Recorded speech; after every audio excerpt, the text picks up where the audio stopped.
passe maintenant à la chronique affaires avec Joël et son invité qui est maintenant rendu quasiment un chroniqueur officiel, Justin. Donc, bienvenue encore une fois parmi nous. On reste toujours d'actualité dans le monde des affaires, donc on va parler d'impôts. Oui. C'est le moment. Donc, tu le mentionnais avant qu'on entame le tournage, c'est jusqu'au 30 avril. C'est une date importante à retenir. Exact. Très importante. Donc, on va jaser un peu ensemble aujourd'hui des points importants, mais aussi de certaines choses qui peuvent nous aider peut-être à cumuler plus de sous lors de notre rapport d'impôt. Définitivement, exact. Il y a plusieurs éléments là, qui reviennent à chaque année quand c'est la saison des impôts. Souvent, les gens, c'est une période qui aime moins parce que des fois, on doit des sous, donc ça peut être c'est pas plaisant moins pour tout le monde. Pas plaisant pour tout le monde, effectivement, mais c'est une obligation et on ne peut pas s'en passer, non, malheureusement. Donc, je dirais la première étape, là, quand on aborde la saison des impôts comme ça, c'est de se préparer. Parce que c'est toujours ça qui revient. Des fois, les gens sont à la dernière minute. Oui, donc trouver les papiers. Je pense que c'est le gros défi. Exactement. Donc, exactement. Puis des fois, on a différents comptes avec... on peut avoir plus d'un emploi, plusieurs comptes de placement. Donc, c'est de prendre toute la documentation, tous les relevés, les feuillets fiscaux, de mettre ça ensemble, que ce soit nous, parce qu'il y a deux grandes façons, soit on prépare nos impôts avec un logiciel nous-mêmes ou on le donne à un préparateur, mais dans les deux cas, ça prend la documentation, on ne peut pas l'inventer, donc il faut être capable de récolter toute la documentation, compiler ça ensemble, préparer ça pour quand on va faire la déclaration. Ce serait quoi les relevés les plus importants? Bien, évidemment, le T4, relevé 1, donc tout ce qui est revenu d'emploi, c'est super important parce que, en fait, tout est important. Part de là. Exact, tout part de là, définitivement. Mais c'est une bonne question. Par contre, tous les relevés sont importants. On a également, là, sur le site de Revenu Québec, dans Mon dossier citoyen, il y a possibilité de voir au niveau des feuillets qui ont été émis un résumé. Donc, c'est sûr que c'est mieux que vous fassiez vos démarches, essayez de voir un petit peu c'est quoi vos comptes, où est-ce que les liens d'emploi que vous avez, tout ça, où est-ce que vous allez recevoir des formulaires, mais ça peut être un bon rappel. Si vous voulez juste vous valider pour être sûr que vous n'oubliez rien, allez sur Mon dossier citoyen. Il y a la liste des feuillets qui ont été émis en votre faveur devrait être sur le site web. Ça vous permet de vous assurer de rien manquer parce que, on le sait, si les feuillets ont été produits puis vous ne les déclarez pas dans votre déclaration annuelle, bien, le gouvernement va redresser vos déclarations puis c'est jamais idéal. On aime ça produire des déclarations avec tous les renseignements complets. Donc, c'est ça. Et c'est à nous à le remettre au comptable. Ça, c'est pas le comptable qui nécessairement va aller fouiller dans notre dossier pour voir. Généralement, c'est effectivement vous qui devez fournir vos relevés au comptable. Puis, tantôt, Joël, là, tu parlais de ne pas oublier. Bien, des fois, c'est qu'il y a des relevés qui permettent certaines déductions, certains crédits d'impôt. Oui. Donc, c'est important. Ça, on en veut beaucoup. Effectivement.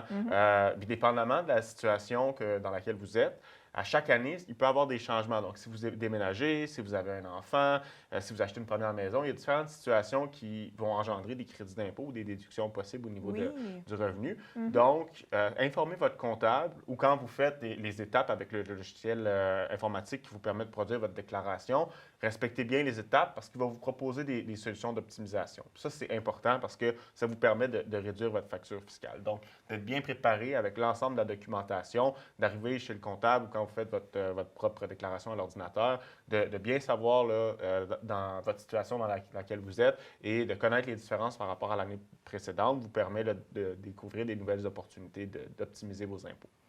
Un point qu'on voit souvent, c'est les séparations aussi. Définitivement. C'est qui a les enfants à charge? Est-ce que vous en avez plus qu'un? Est-ce que c'est un qui a un enfant à charge, l'autre un enfant à charge? Ça fait des grosses différences, des fois de 1 000 $2 000 facilement. Exactement. Fait que c'est d'expliquer, pas juste d'avoir la paperasse, mais peut-être d'expliquer le contexte aussi dans lequel s'il a changé, votre contexte familial. Exact. Où est-ce qu'il en est avec votre...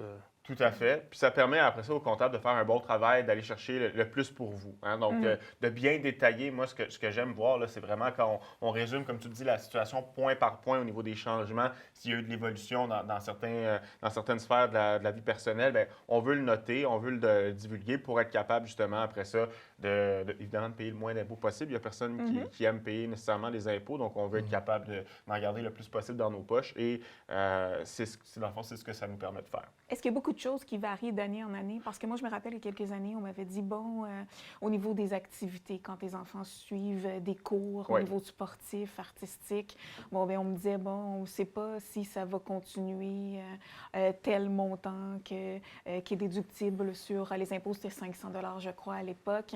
Donc, des fois, on est peut-être plus aussi au courant. Si on fait une mise à jour aujourd'hui, est-ce qu'il y a certaines choses qu'on peut utiliser? Je sais qu'il y a les assurances collectives, Oui. si on en a qu'on peut embarquer là-dessus, mais si nos enfants font des activités, etc., est-ce que c'est toujours éligible d'impôt? Bien, dans le fond, c'est sûr que pour répondre à la question, est-ce que c'est évolutif? Définitivement. Oui. Donc, la loi de l'impôt, c'est un texte qui est très long et qui évolue rapidement dans le temps. Donc, juste cette année, un gros changement qu'on a eu, Oui, là, OK. c'est au niveau des paliers provinciaux. On a deux paliers qui ont baissé de 1 au niveau du taux d'impôt. Donc, ça, OK, c'est quand même quand une même. économie importante là, pour des salaires de la classe moyenne. Donc, ça Oui. peut être quand même très avantageux. Mhm. Ça évolue d'année en année. Puis, l'avantage que vous travaillez avec un préparateur ou via un logiciel, c'est que les paramètres de ces logiciels-là sont bâtis pour connaître les changements et vous proposer des pistes d'optimisation à partir de cela. Ah, OK, quand même, parce que je me demandais justement, c'était une question, est-ce que tu trouves que monsieur, madame, tout le monde sont aptes à aller produire eux-mêmes leur rapport d'impôt via les logiciels C'est une bonne existants? question. Moi, tu vois, c'est quelque chose qui m'attire plus ou moins parce que j'ai peur de passer à côté de quelque chose.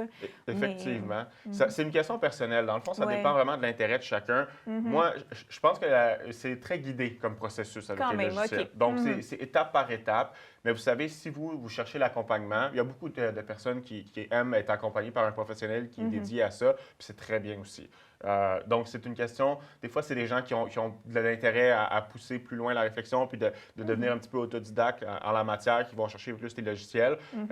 Moi, pour avoir fait les deux, là, je peux vous dire, c'est quand même très accessible, mais si vous n'avez pas le goût de vous complexifier la vie, Ouais, donc ça, on peut laisser sentir tout les simplement. bonnes mains. Exact. L'envers de la médaille, moi, ça m'arrive souvent d'en parler à des gens qui ont fait affaire avec un comptable et qui n'ont pas fait affaire non plus une autre année différente. Puis souvent, on voit que oui, ils peuvent faire sauver certains montants d'argent, non pas parce qu'ils vous en font sauver par miracle, mais des fois, ça arrive Ils ont que certaines certains oublient connaissances qu'on a ou peut-être certaines pas. choses Effectivement. mais ça peut arriver. C'est pas dans tous les cas, mais oui, ça peut arriver. Oui, définitivement. Puis dès qu'on a des situations plus complexes, ça c'est un autre bon point, Joël, là, quand on a des situations plus complexes qui vont, par exemple, des travailleurs autonomes, des Oui. revenus immobiliers, donc des situations qui sont, disons, hors normes, là, qui ne sont pas courantes, ça peut être très intéressant, comme tu dis, de travailler avec un professionnel parce que lui, les cas d'exception, il les voit plus souvent.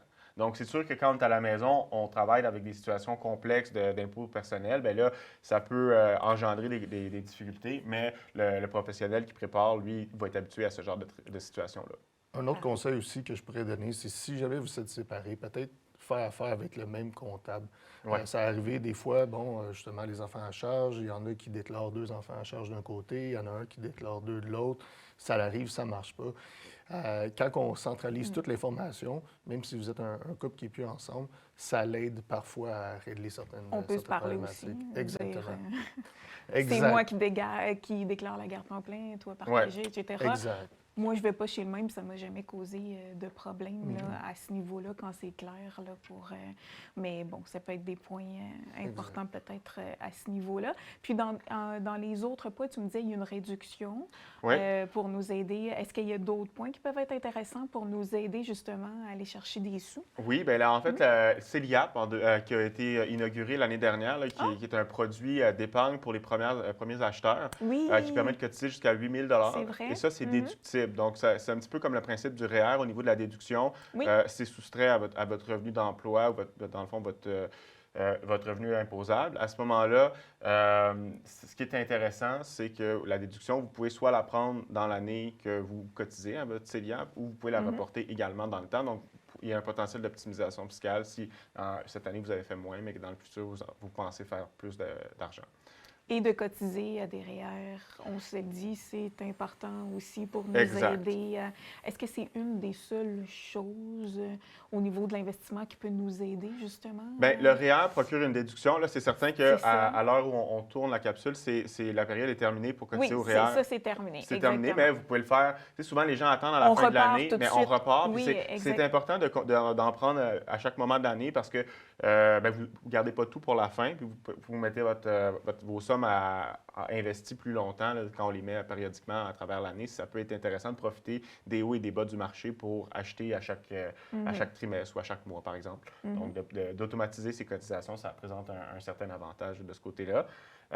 La grosse chose qui a changé au niveau de l'année d'imposition 2023, c'est que les paramètres d'allègement au niveau de la COVID sont pas mal tous terminés. Donc, si on avait, par exemple, les systèmes automatiques pour les dépenses de travailleurs à domicile, donc le bureau à domicile, là, ça, c'est terminé. Donc, les règles se sont alourdies. On peut encore, quand on est employé, on travaille plus de 50 à domicile, déduire les dépenses afférentes, donc les frais à domicile, mais il y a des règles qui sont plus strictes. Donc, ça, parlez avec votre employeur. On a 2 formulaires à remplir, puis il faut vraiment qu'on ait plus que 50 du temps à la maison pour qu'on soit encore capable de déduire des frais. Puis c'est la méthode longue, donc plus complexe, qui va nécessiter plus d'accumuler les preuves. Donc ça, c'est un autre bon point. Si vous avez des dépenses, assurez-vous de garder un fichier avec toutes vos preuves, parce qu'en cas d'audit, ça va bien, vous avez le fichier de preuves, le gouvernement vous regarde ça, puis c'est simple comme contrôle fiscal après ça. OK, parfait. Et au niveau du REER, de l'investissement, c'est le seul, les CELI, on ne touche pas à ça, il n'y a aucune déduction? Le CELI est un très bon véhicule de placement, mais au niveau de la déduction fiscale, il ne le procure pas. Mais c'est un bon placement, mais on ne va pas chercher des sous. De ce côté-là, c'est vraiment les REER qui nous le permettent. Exact. Voilà. Donc, on a fait le tour, je pense, afin qu'on puisse tous repartir avec plein de sous de notre remise d'impôt, qui, je vous le rappelle, est le 30 avril. Donc, très important de produire le tout et d'envoyer le tout au gouvernement afin de respecter les fameux délais. Tout à fait. Donc, et puis, ceux qui ont des paiements, ça s'étale encore. On offre aussi ces formules-là, j'imagine. C'est resté la même chose pour tous ceux qui devront payer de l'impôt. Exact. Donc, voilà. Bien, merci, Justin et Joël. On se retrouve, j'imagine, la semaine prochaine. Merci. À bientôt. Salut.